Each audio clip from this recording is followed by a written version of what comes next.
Everybody here? Robbie? Okay. Y'all all ready?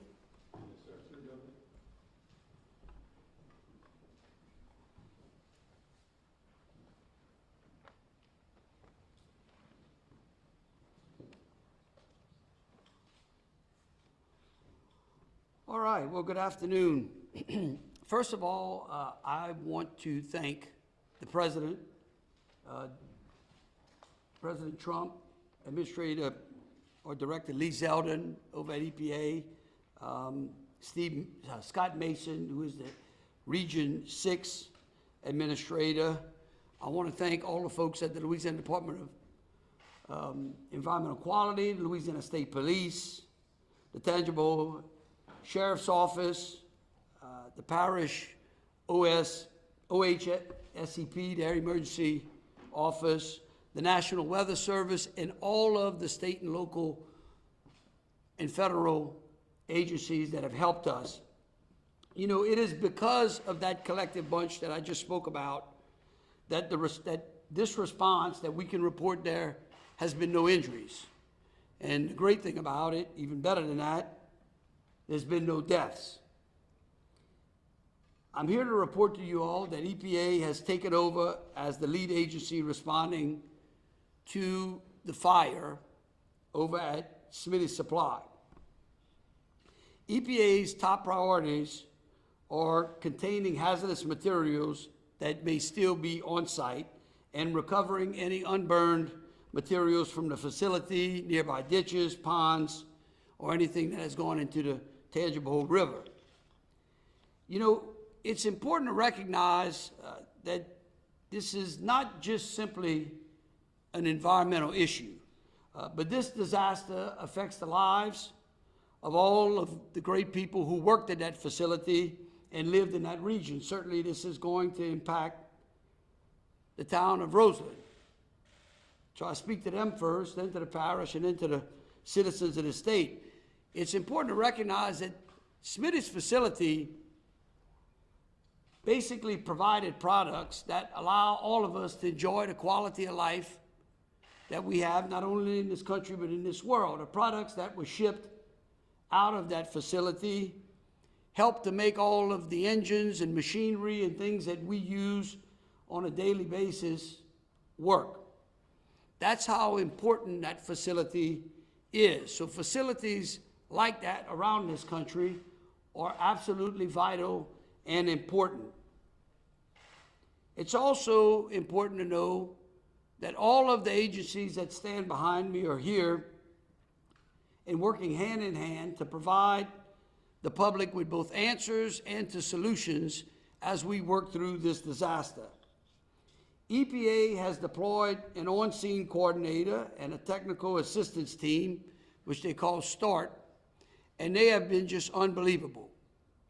I mean, to think that we've been able to have this fire extinguished in 72 hours speaks volumes for everyone who responded, not only the governmental agencies, but the private contractors as well.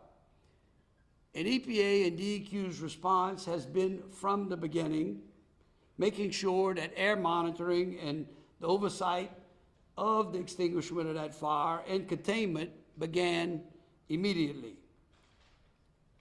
Since that time, they've deployed over 1,900 feet of containment boom in the river and 100 feet in the nearby drainage ditches. Nearly 150 people are engaged in field operations representing all levels of government, as I said, and those contractors. And we are going to be here, and I have a commitment from EPA that we are going to be here every step of the way until we get the site cleaned up and figure out a way to move forward.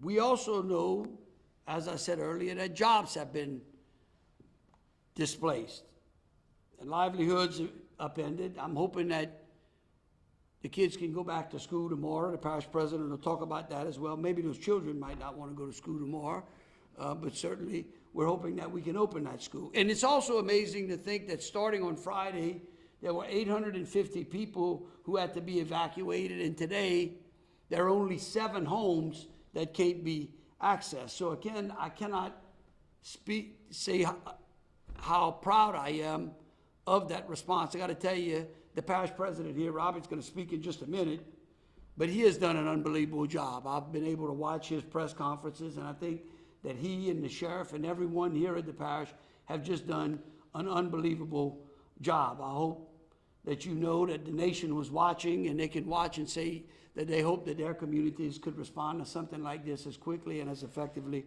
as y'all had. I also know that the public has a whole lot of questions that they may not have answers to. But guess what? We can't get you some of those answers because being able to answer the questions that you may have take time. When you take a water sample and you send it off to a lab, there is a certain amount of time that it takes to get an answer. We can't get our results like you get your news on TikTok. It doesn't work like that. It takes a while. So I ask the public to have some patience. It's also important to understand that we had an interesting sequence of events that happened. When that fire broke out, there was a big rainstorm. And so that rainstorm, because of that rainstorm basically coming over that plume of smoke, brought all the particulates that were in the air to the ground. That doesn't mean that what landed on the ground was utterly toxic. But that's what happened. In fact, if there wouldn't have been a rain event, you probably wouldn't have seen much. And so, again, we are going to make sure that we put out the most accurate information that the public has. But from what I've been told, from what I can see, there really is no imminent danger to any life or property other than we have to clean up a big mess. If we find that something changes as of today, the first people we're going to contact are the press and the public and let them know that. So with that, I would like to bring up Tangipahoa Parish President Robbie Miller, who I believe has done an outstanding job. Robbie? Thank you, Governor. Thank you, Governor. I think when you look at this response, and welcome, thank y'all for being here. When you see the folks, all of the agencies and all the people standing behind us, it represents the response that has been in play since approximately from 1 hour to 6 hours of this event beginning. And everyone's been on site. I'm confident that there isn't a better team or a better effort to have started fighting this fire. I think I know the information we were given a little while ago is that it was a 20-acre fire of petroleum products and various other things that Smitty's makes. As the governor said, the tremendous effort to get that under control and to protect the environment. We had the evacuation of 1 mile for safety purposes of explosions, and we didn't know what the fire was going to do as it went into the air. So we were out of abundance of caution. We backed everybody up. So that was the reason for the evacuation. At the same time, the governor said it too, but I have to reiterate, the idea that we had an event like this had to only been divine intervention, that we don't even have an injury. And through the whole fight, we've had a firefight, and through the recovery so far, there hasn't been one injury. And of course, no deaths. And I don't know that an event like this could happen without that. It's just unbelievable how that could have happened. Tribute to training, preparation on Smitty's part and our fire department's part, and the contractors that came in place. So I want to make sure that we recognize how important that was. There's more that I can say, and I'll answer any questions in a minute, but we're going to turn it over so that you can talk to the experts about this. But I'd be remiss if I didn't talk about the 400 jobs and the family, the Smith family, who started Smitty's almost roughly 60 years ago. And they built it from a one man in a van to roughly 450 employees, and basically international company. And those folks today are trying to figure out which way is up. One quick thing about that, through Louisiana workforce, through Tangipahoa Parish workforce, and Smitty's, today there was office set up, the mobile unit from Louisiana Workforce in Hammond for those individuals that work at Smitty's that are unsure where they are, could go there and start finding out what services are available to them. So a tremendous response on all levels. And with that, I thank you for coming. I'm going to turn it over to Scott at EPA. Thank you all very much. Well, good afternoon, everyone. I'm Scott Mason. I'm EPA Region 6 Administrator over Oklahoma, Texas, New Mexico, Louisiana, Arkansas, New Mexico, and for the South Central United States. Governor Jeff Landry, your leadership has been phenomenal through this. Really appreciate you and working hand in hand with the governor, with the governor's office. LDQ Secretary Courtney Burdette has been phenomenal. The secretary and I were on the phone within minutes of this explosion happening and us finding out about it in Dallas. And we talked all through the weekend, multiple times a day. There was never a pause in our communication. I also want to thank Parish President Robbie Miller, who's done a fantastic job in leading this from the parish side. And I know that we also have federal partners here from the ATF who will be speaking here in a moment. And I would be remiss if I didn't recognize our on-scene coordinator, Bray Fisher, who you will hear from here in a minute, who's one of the finest that there is in the response efforts. I'm here today because I want the citizens and residents of Louisiana and Tangipahoa Parish to know that they can count on the United States EPA to be responsive and to be in action when called upon. And we have been called upon, and we stand ready for that.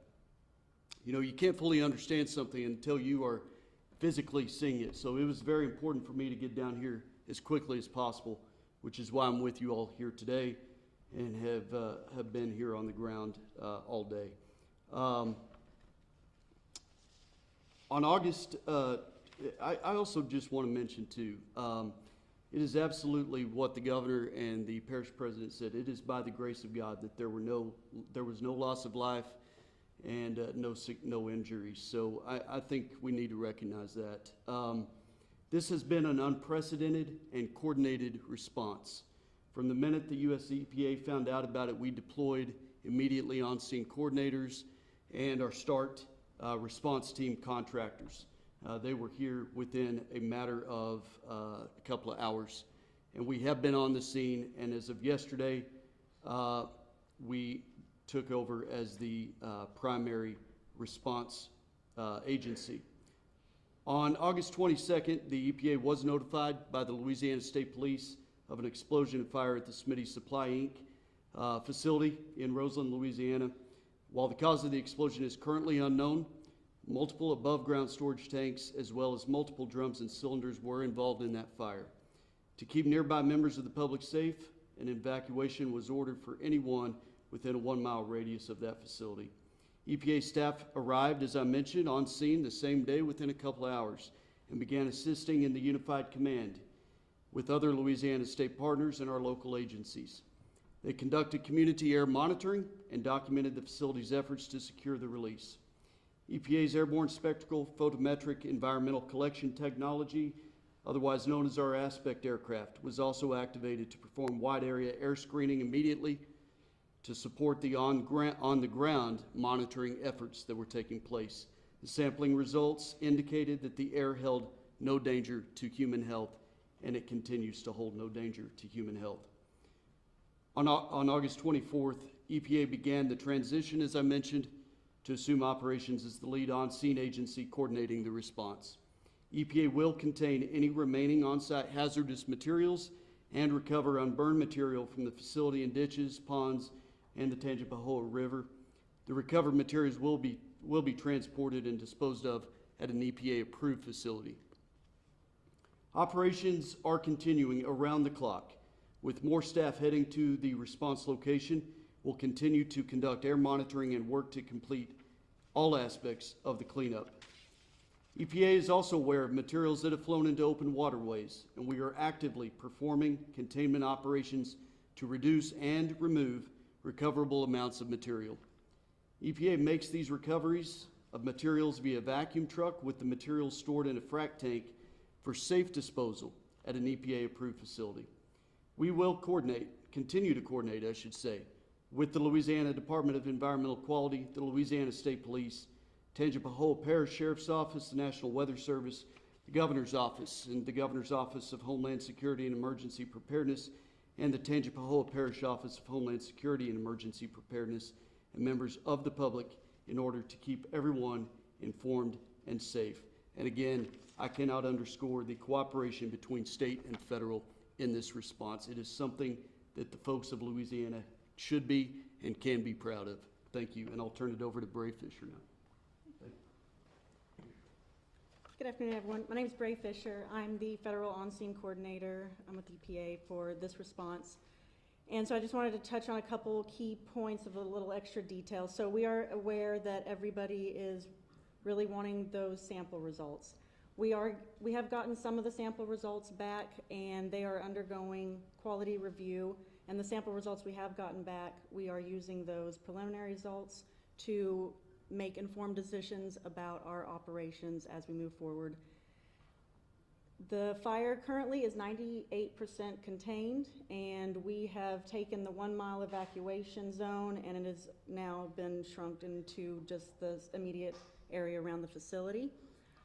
We are currently today building a earthen berm around the facility, and that's going to help us with containment. So not only containment that is on site, but also if there's any rain events, keeping things on site so they don't migrate further off site. As we've also deployed containment boom in the spill pathway as well to make sure that things don't continue to migrate throughout the environment. So just a few numbers so far. Other than the firefighting, we also have started recovery where we can. So we're at around 100,000 gallons of recovered material and about 10,000 gallons of recovered foam at this time.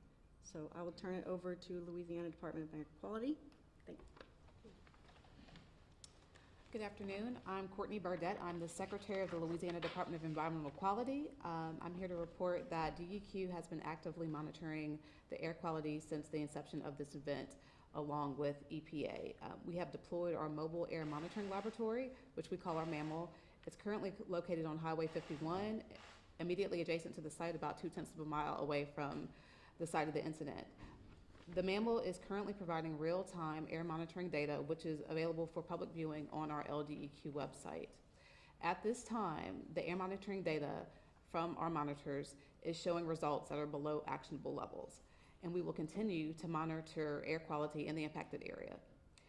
DEQ has also directed CTEH, which is the Center for Toxicology and Environmental Health, to collect representative samples of soot deposits in the impacted area.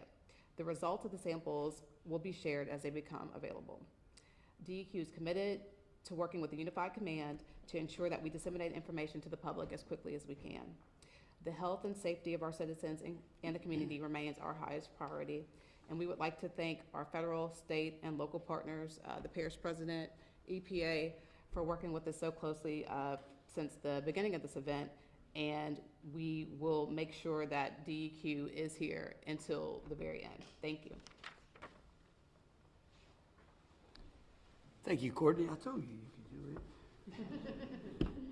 When I asked her to take jobs, she said, I don't have to talk to the press. I said, no, you don't.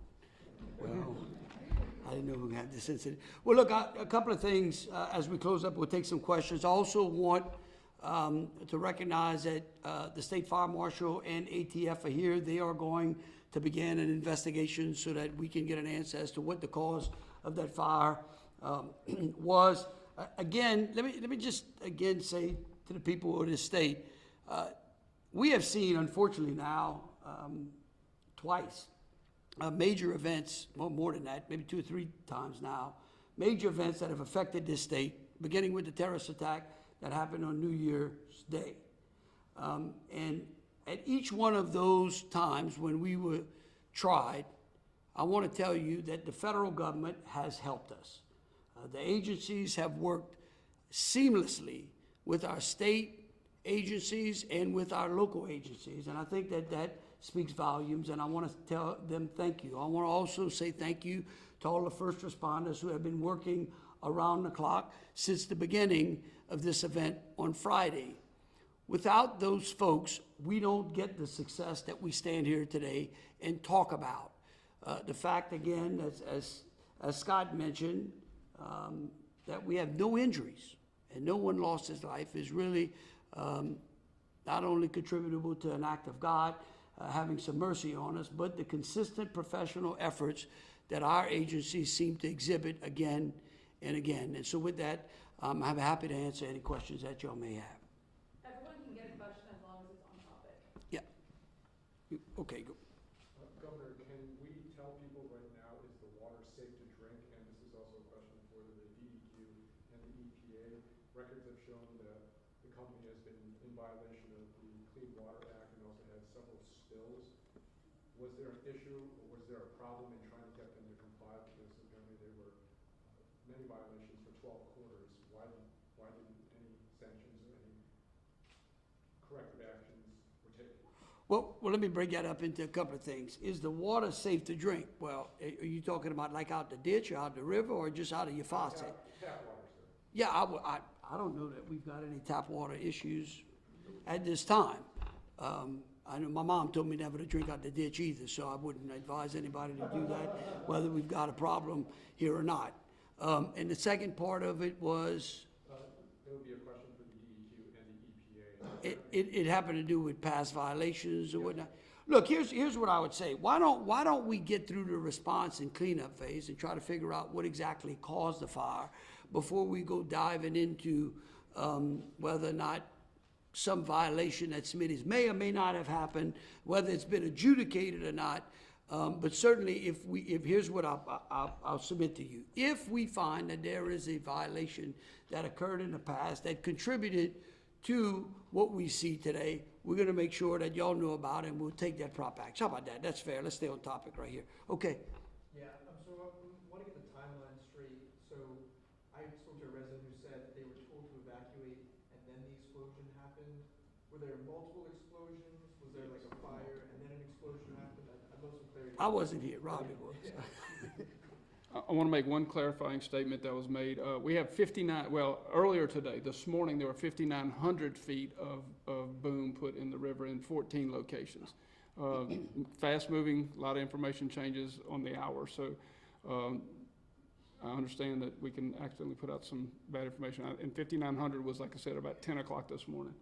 So on your question of the call came in roughly a little bit before 1 o'clock. With an active fire, our local fire department showed up on site with major flames, called an all-call. So then from that fire, yes, there were multiple explosions throughout the first 24, 36 hours. So it would make sense that people heard things after the initial call. So there were sort of, when that initial fire call happened, were residents immediately informed?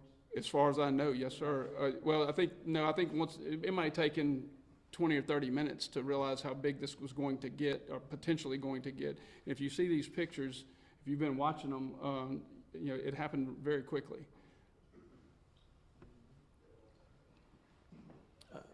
Let's see. How about we just work our way this way? Yes, ma'am. This might be a question for the EPA and the LDQ. I know you guys are doing continuous air monitoring. Can you explain a little bit further on what that really entails? Because for residents, they don't really know what that means, and they've been just walking outside the past few days, and still in certain areas, you kind of smell a really strong scent. So I imagine their initial reaction is a lot of concern. So can you talk a little bit more about that? Sure. I'll address it from the DEQ standpoint. So for air, we have national health-based standards. So we are monitoring for all of those standards. So it includes particulate matter, which is, the dust that you may see, carbon dioxide, VOCs. So we're actively monitoring for all those things. So in addition to our continuous monitoring, we're also taking grab samples. So we're taking those. We have real-time monitoring, which you can see on our website, but we're also taking grab samples that are being analyzed at a lab. So we have 2 levels of monitoring, and so far we don't have anything of health-based concern. Do you guys know the timeline of evacuation for the plant and the employees at the plant and what that looks like? Yeah, here's what I'll tell you. Whatever the plan was worked out marvelously because we had no injuries and no deaths. We stopped by the center in Hammond today and spoke with several employees that are filling out the paperwork, is there any immediate assistance that can be provided to them? Some of them said they really don't know where to go next and how they're gonna pay their bills. Is there any immediate assistance? Yeah, look, I know Robbie had talked about the workforce unit being here as well. We're gonna be talking to SBA. You know, we're gonna continue to try to triage that situation. I couldn't, as of right now, I couldn't tell you immediately, but it is an absolute concern of ours. We have to work with the company as well and see whether they had any business interruption insurance or not, or things that might also help to give those workers some relief. It is a disappointment. It's something that really touches. I mean, here we are at an unbelievable opportunity in the state where we are seeing great investment come into the state, and we're announcing, you know, all of the great new job opportunities that are coming to Louisiana, only to have an incident like that which affects 450 or more employees, and certainly there's a residual effect to nearby businesses. So it is a concern of mine, and we want to make sure that we have some way to take care of those folks, or give them an opportunity either to go somewhere else or to have some gainful employment. And, yeah, well, I understand you said there's no imminent danger to the public, but a lot of people, I guess, are worried about, you know, they fish in the Tangipahoa River, like 25 miles down the river from where it happened, they had oil, and people came up and saying, you know, I fish in this lake, some of my kids swim in this lake, you know, anything I can say on that? yeah, look, again, what we've seen so far does not indicate that there's a danger or an immediate danger to wildlife or to human health. If that changes, we will let them know. Again, it doesn't surprise me that we've seen the pictures that we've seen. We're dealing with hydrocarbons, with petroleum-based products. We're dealing with a lot of soot. It was a big fire. It is a mess. And that's what we're here to say, that we're gonna get that cleaned up so people can go back to fishing and swimming and skiing and whatnot. Sir, what has Smitty's said about the types of products in those storage tanks? Look, I haven't spoken to anyone in full transparency that at Smitty's. I've just been dealing with our agencies. I mean, from what I have gleaned, is most of it is petroleum-based products used in lubricants, and which is really a big relief for where we are right now, based upon what we could have been dealing with had there been other types of chemicals or other based products.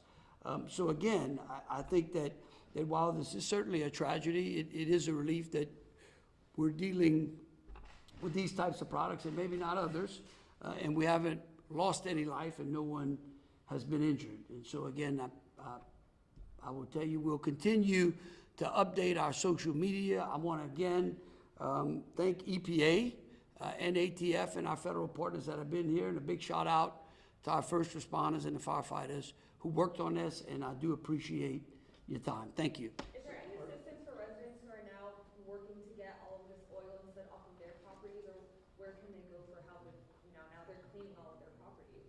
This is gonna be the last question we answer. Yeah, look, again, I would tell you, I wouldn't